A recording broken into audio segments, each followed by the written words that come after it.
Commander Vrix'tal adjusted his bioscanner with 3 of his 4 arms, while the 4th scratched nervously at his carapace.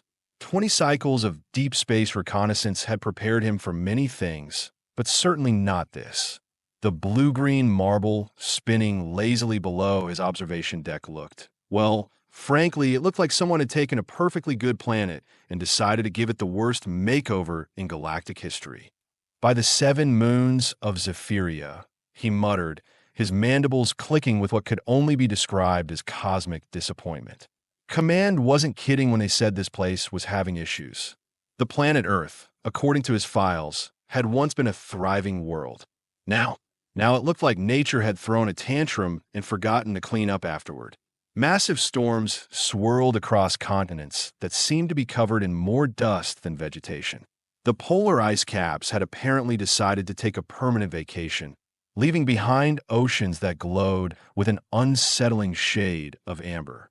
"Klee'zo, get over here and tell me what your instruments are reading," Vrix'tal called to his navigation officer, a young Centauri whose enthusiasm often made up for his lack of experience.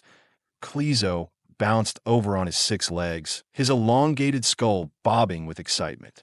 "Sir, the readings are, well, they're fascinating. The atmospheric composition shows elevated carbon dioxide levels, methane spikes, and, oh my, the temperature readings are quite dramatic. Define dramatic, navigator." "Well, sir, if I were a betting Centauri, I'd say this planet has maybe 50 of their rotations left before it becomes completely uninhabitable. Maybe 70 if they are really, really lucky." Vrix'tal's secondary eyes blinked in sequence. "And the dominant species?" "Humans, sir.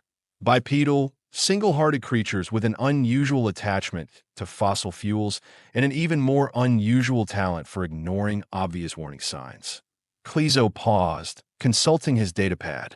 "Oh, and apparently they have managed to reduce their global population to exactly 100 individuals." 100. Vrix'tal's voice carried enough disbelief to power a small starship. "Out of how many?" "According to historical data, they peaked at approximately 8 billion. There was a moment of silence that stretched across the bridge like a particularly uncomfortable family dinner. Finally, Vrix'tal spoke, his voice carrying the weight of someone who had just realized they were witnessing either the greatest comeback story in galactic history or the most spectacular failure since the Great Plutonian Pudding Incident of 2847. "Well then," he said, settling into his command chair with the resignation of someone about to watch a particularly slow-motion disaster, "I suppose we'd better go down and meet these survivors." The shuttle bay doors opened with a mechanical whisper that seemed almost apologetic. Vrix'tal's landing craft descended through Earth's atmosphere, and with each kilometer closer to the surface, the scope of the planetary catastrophe became more apparent. Cities lay abandoned, their skeletal remains reaching toward a sky that had apparently forgotten how to be blue. Forests had been replaced by endless stretches of cracked earth, punctuated occasionally by twisted metal structures that might have once been transportation networks. "Sir," Klee'zo's voice carried a note of genuine concern, "are we sure these humans are still, functional?" Before Vrix'tal could answer, his communication array crackled to life. A voice undeniably human and carrying what could only be described as aggressive cheerfulness filled the cabin. "Unknown aircraft, this is Jake Morrison at Settlement 7. I don't suppose you folks are here about the pizza delivery? Because we have been waiting approximately 3 months for that order." Vrix'tal and Klee'zo exchanged glances. In his 20 cycles of first contact protocols, Vrix'tal had never encountered a species that opened diplomatic relations with food service complaints. Negative on the pizza, Human Morrison. This is Commander Vrix'tal of the Galactic Survey Corps. We are here to assess your planetary situation." "Oh, well, that's disappointing about the pizza. But hey, welcome to Earth. Or what's left of it, anyway. Fair warning, though, the weather's been a bit moody lately, and by moody, I mean actively trying to kill everything that moves." As if summoned by Morrison's words, a wall of wind struck their craft with the subtlety of an angry space whale. Vrix'tal fought with the controls as his shuttle was tossed around like a toy in the grip of a hyperactive child. Morrison, we could use some guidance here. Right, sorry about that. Head for the large dome structure about 2 clicks northeast of your position. That's home sweet home for the last of humanity.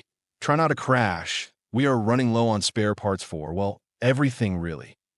The dome that Morrison had directed them to was an impressive feat of engineering, especially considering it had apparently been constructed under what could charitably be called adverse conditions. As their shuttle touched down on a makeshift landing pad, Vrix'tal could see that the structure was a patchwork of salvaged materials, held together with what appeared to be determination and a truly impressive amount of metallic tape. The airlock cycled, and Vrix'tal got his first look at human in person. Jake Morrison was tall by galactic standards, with skin weathered by exposure to his planet's increasingly hostile environment. His hair had gone prematurely gray, though his eyes held a spark of humor that seemed wildly inappropriate given the circumstances. "Well, you are certainly not what I expected when I woke up this morning," Morrison said, extending his hand in what Vrix'tal recognized as a human greeting gesture. Though honestly, at this point, I wouldn't be surprised if a delegation of singing vegetables showed up asking for directions. I take it first contact situations are not uncommon for your species. Morrison's laugh carried enough irony to smelt steel. "Commander, 3 months ago, first contact was the stuff of science fiction. These days, we're just grateful when anyone shows up who isn't actively trying to make our situation worse." As they walked through the dome's interior, Vrix'tal was struck by the sheer ingenuity on display. Every available surface had been converted to serve multiple purposes. Gardens grew on walls, water reclamation systems hummed quietly in corners, and the air itself seemed to be processed through a complex network of filters and recyclers. "Impressive," Vrix'tal admitted. "You have managed to create a fully sustainable environment." "Sustainable is a generous word," Morrison replied, stopping at what appeared to be a central command area. "We prefer the term desperately improvised. Though I will admit, necessity has made us quite creative." Other humans began to gather, and Vrix'tal was introduced to a collection of individuals who seemed to represent the absolute best of their species under the absolute worst of circumstances. There was Dr. Lisa Park, a biochemist who had apparently figured out how to grow food in conditions that would challenge a space station. Marcus Webb, an engineer who could make functional equipment out of materials that most species would consider garbage. Dozens of others, each with skills that had been honed by the simple necessity of survival. "So," Morrison said, settling into a chair that had clearly been assembled from spare parts, "I'm guessing you didn't travel across the galaxy just to complement our interior decorating. What's the Galactic Survey Corps' interest in our little end-of-the-world scenario?" Vrix'tal considered his words carefully. Diplomacy required a certain delicacy, especially when dealing with a species facing extinction. "Your planet has been designated as of particular interest. Species that manage to maintain civilization in the face of planetary collapse often possess qualities that are valuable to the galactic community." "Valuable how?" Dr. Park asked, her tone carrying the wariness of someone who had learned not to trust easy solutions. "Well, for starters, your adaptability is remarkable. Most species would have succumbed to panic and social collapse long before reaching your current situation. Instead, you have not only maintained cohesion, but actually improved your resource efficiency." Marcus Webb snorted. "Resource efficiency is a fancy way of saying we have learned to make miracles out of garbage." "Exactly," Vrix'tal said, his enthusiasm growing.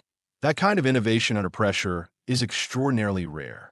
Most civilizations either solve their problems before they become critical or, well, they don't solve them at all." Morrison leaned back in his improvised chair. "So what you're saying is we are either incredibly resilient or incredibly stubborn. In galactic terms, those often amount to the same thing." The conversation was interrupted by an alarm that began wailing with the persistence of a particularly dramatic opera singer. Red lights flashed throughout the dome, and every human in sight immediately shifted into what was clearly a well-rehearsed emergency routine. "What's the situation?" Morrison called out to a woman monitoring a bank of salvaged computer screens. Another superstorm forming to the west, Jake. This one's looking bigger than last week's Charmer. Estimated time to impact is 4 hours.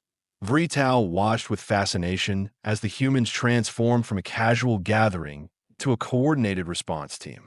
There was no panic, no wasted motion, just the smooth efficiency of people who had faced this particular crisis enough times to have it down to a science. Commander Morrison said, turning back to Vrix'tal with a kind of smile that suggested he was about to deliver news that was either very good or very bad. I'm afraid you are about to get a front row seat to humanity's favorite pastime. Try not to die horribly while maintaining our sense of humor about the whole thing. As the humans began securing equipment and checking systems, Vrix'tal found himself wondering if he was witnessing the final chapter of a species story, or perhaps, against all odds, watching the opening scenes of something entirely unexpected. Outside the dome, the wind began to howl with the voice of a planet that had apparently decided to have the last word in its relationship with its dominant species.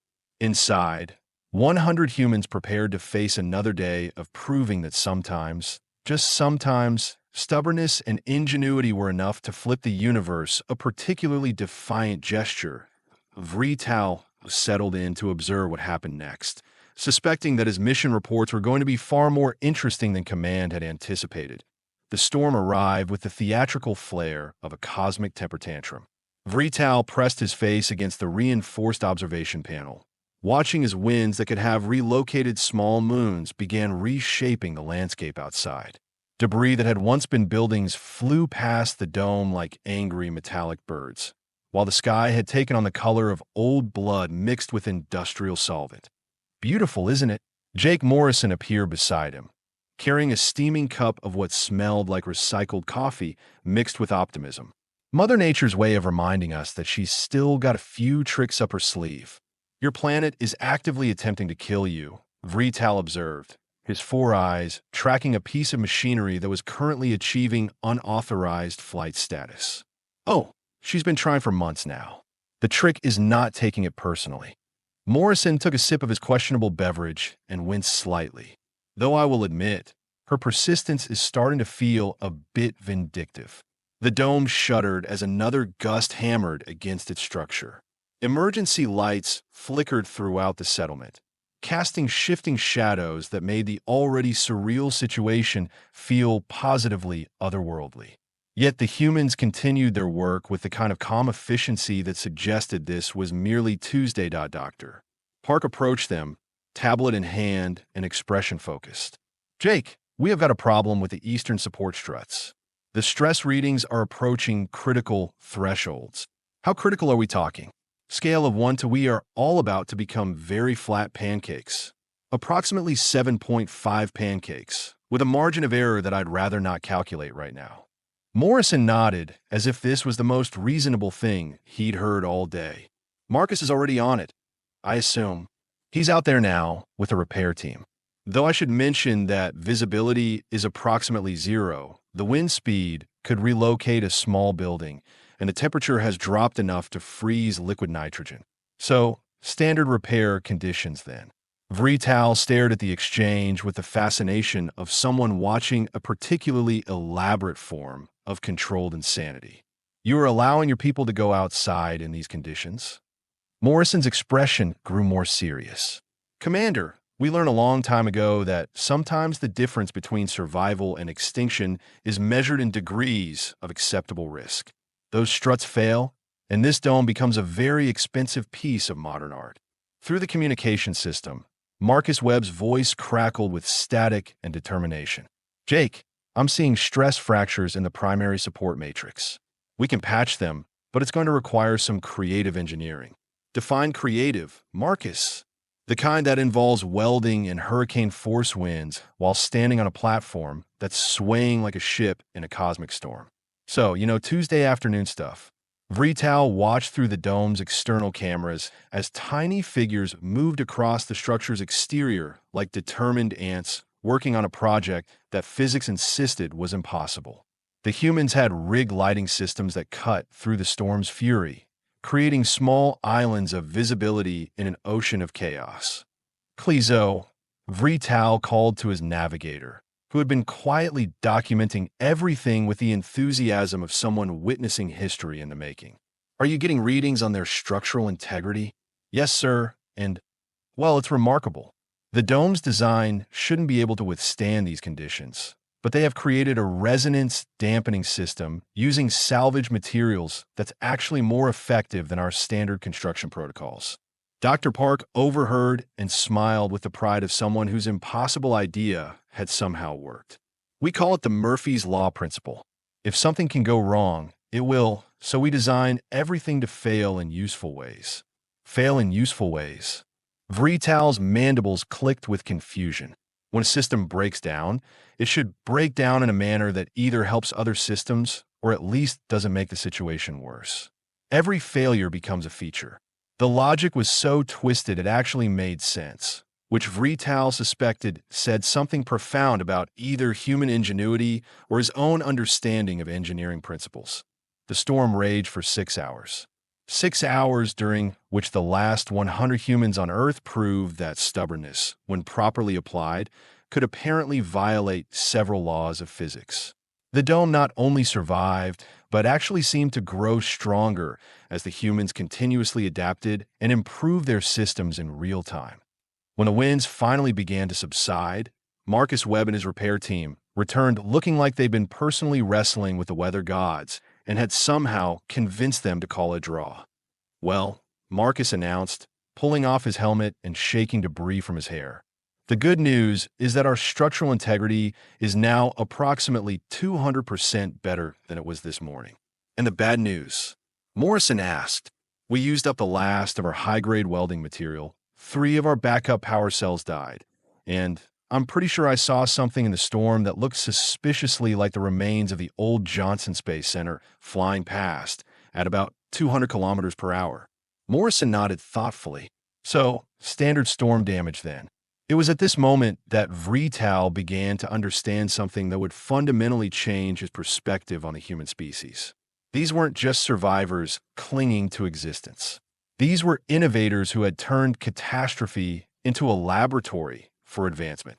"Commander," Dr. Park approached with an expression that suggested she was about to share something significant.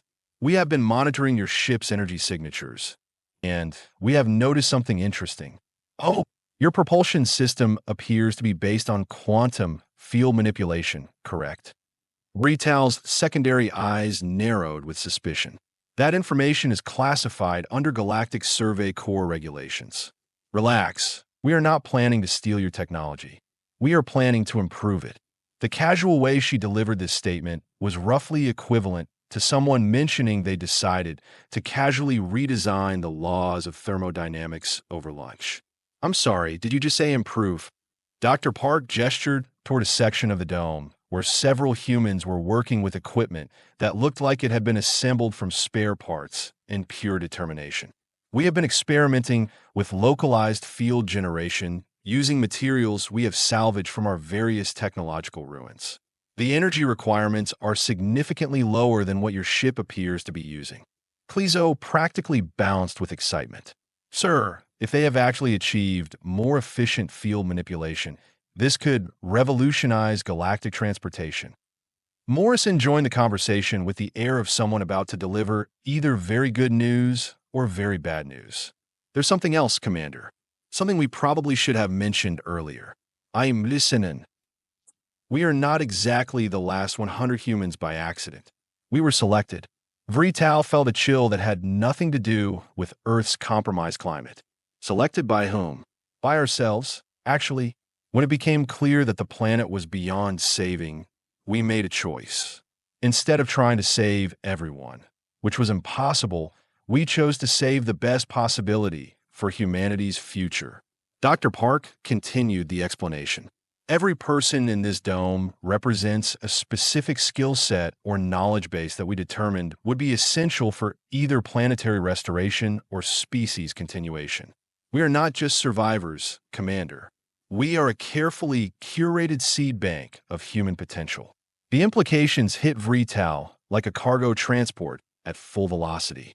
You're telling me that you deliberately allowed your species to approach extinction in order to preserve its most valuable elements.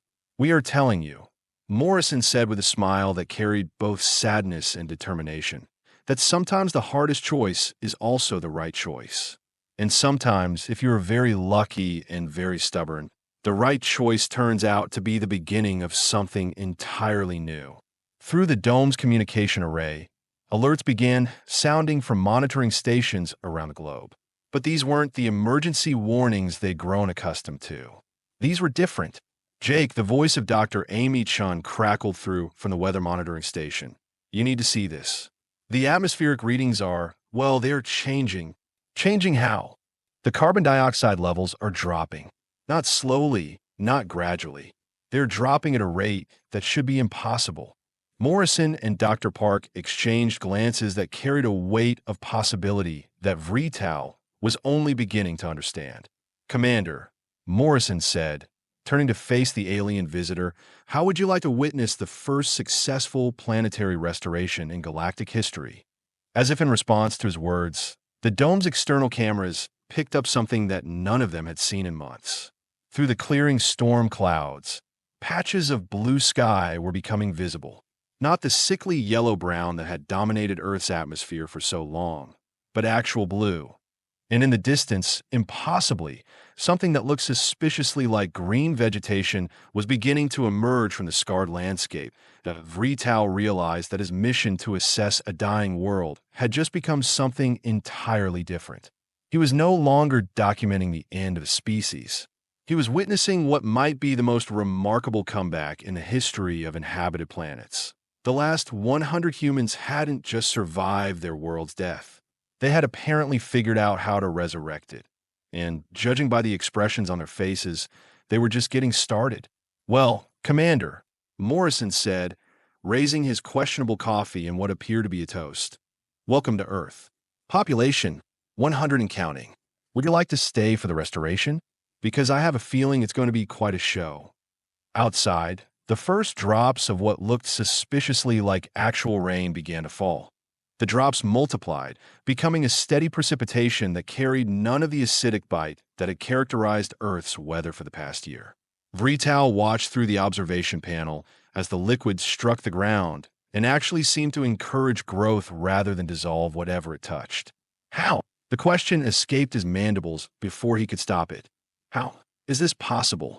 Dr. Park moved to a bank of monitors displaying complex atmospheric data.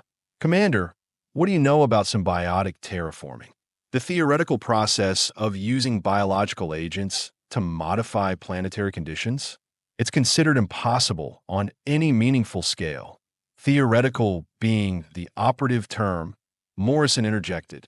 Turns out when you're down to your last 100 people on a dying planet, impossible becomes a rather flexible concept.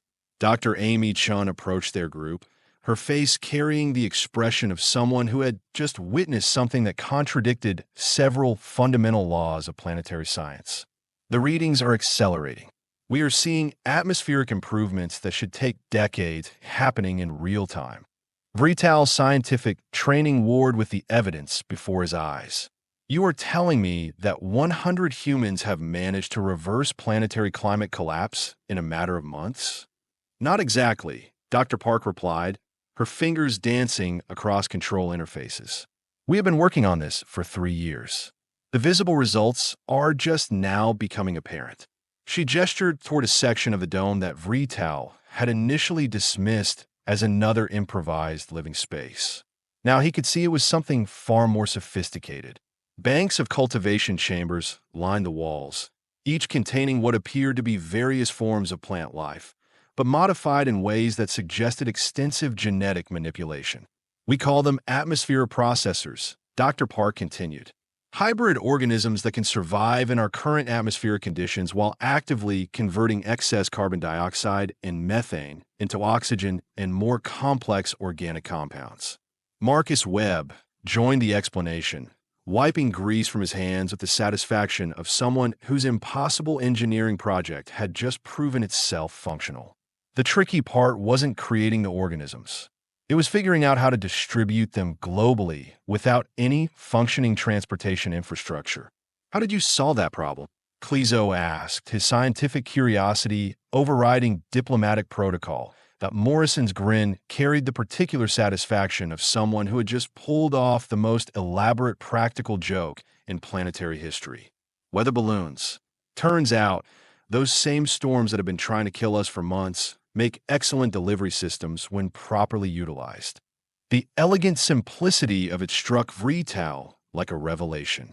These humans had turned their planet's own hostile weather patterns into a distribution network for their restoration efforts. They had literally weaponized the catastrophe against itself. The storm we just weathered, Vrix'tal said slowly, it was carrying your organisms. Among other things, yes. Every major weather system for the past 6 months has been our unwitting ally in planetary restoration.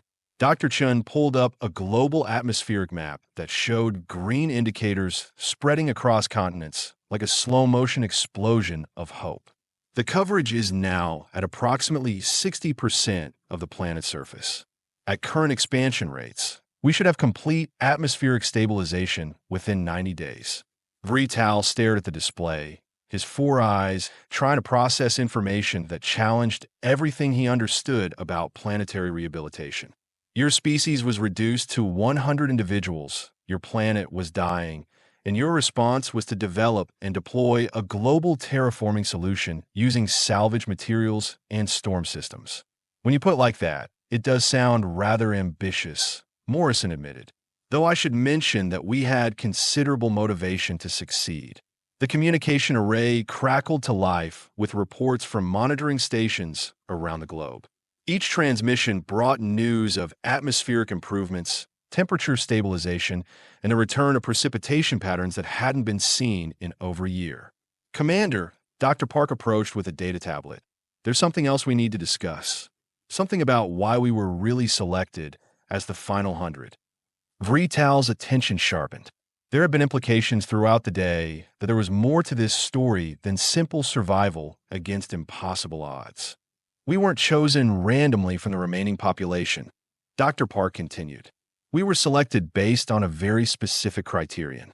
Each of us possesses knowledge or skills that would be essential not just for planetary restoration, but for advancing human civilization beyond its previous limitations. Morrison took over the explanation. When it became clear that traditional approaches to climate change weren't going to be sufficient, we shifted strategies. Instead of trying to save the civilization that had created the problem, we decided to build the civilization that could solve it. The implications were staggering. Vrix'tal realized he wasn't looking at the desperate remnants of a dying species. He was observing the carefully constructed foundation of something entirely new. You're telling me that this entire catastrophe was planned? Not planned, Dr. Chin corrected. Anticipated. When the tipping point became inevitable, we made a choice.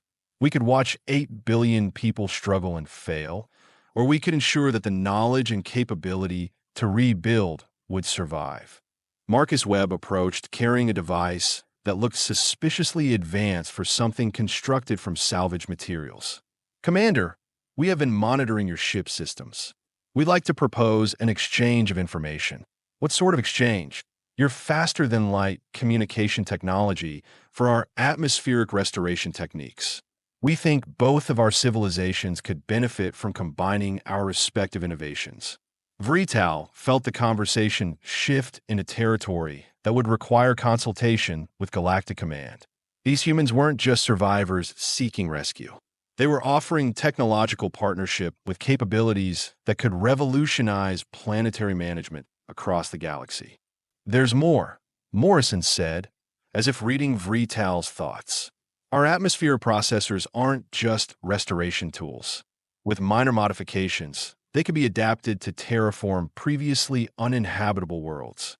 Dead planets, toxic atmospheres, extreme temperature variations. The same principles that are saving Earth could make dozens of worlds suitable for colonization. The scope of what they were suggesting began to dawn on Vrix'tal. The humans weren't just recovering from near extinction. They were positioning themselves to become major contributors to galactic expansion and development. Klee'zo bounded over with excitement that was barely contained by professional protocol.